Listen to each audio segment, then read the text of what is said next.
세상은 북극을 보며 환경과 북극곰을 걱정합니다.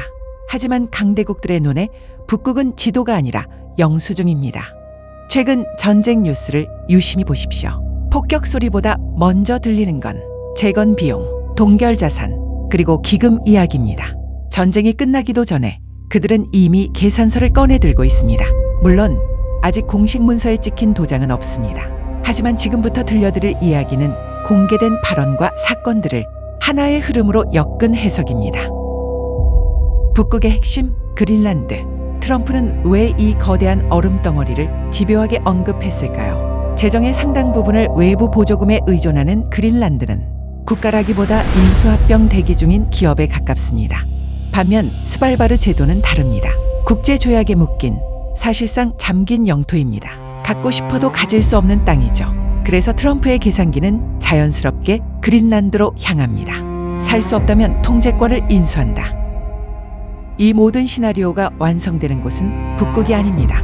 스위스의 휴양지 다보스입니다. 이곳을 단순한 토론장으로 본다면 본질을 놓치는 것입니다. 다보스는 법적 권한을 가진 공식 기구가 아닙니다.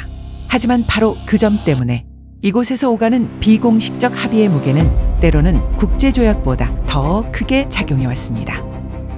법적 절차를 건너뛰고 거물들이 모여 판돈과 책임을 가늠하는 공간. 다보스는 세계에서 가장 거대한 비공식 정산소입니다.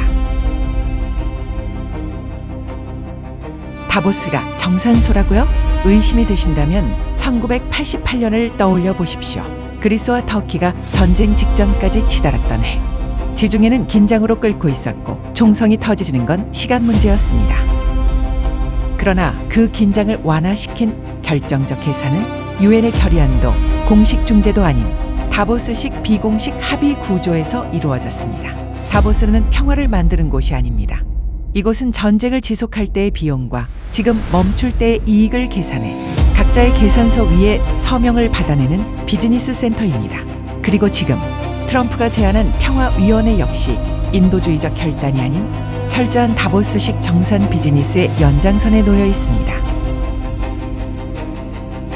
다보스에서 계산되던 그 정산은 이제 숫자로 모습을 드러냅니다. 10억 달러. 이 숫자는 갑자기 나온 추측이 아닙니다.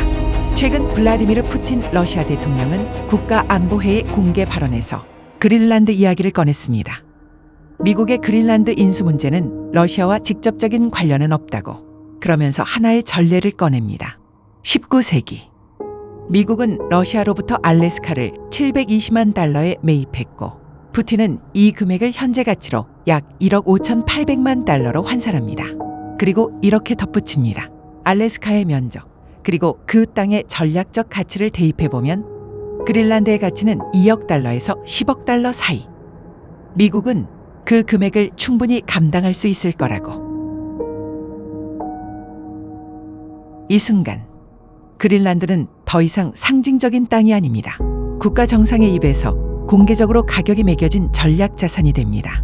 트럼프, 푸틴, 그리고 다보스의 엘리트들. 그들에게 북극은 지켜야 할 자연이 아니라 나눠 가져야 할 포트폴리오입니다.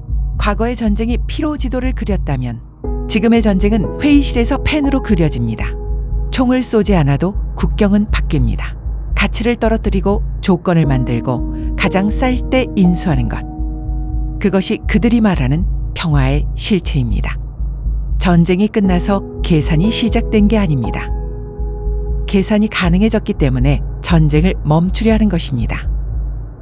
우리가 평화를 말할 때 그들은 정산을 말합니다. 지도는 더 이상 영토의 경계가 아니라 자산의 목록입니다. 전쟁은 끝나지 않았습니다. 방식만 바뀌었을 뿐입니다.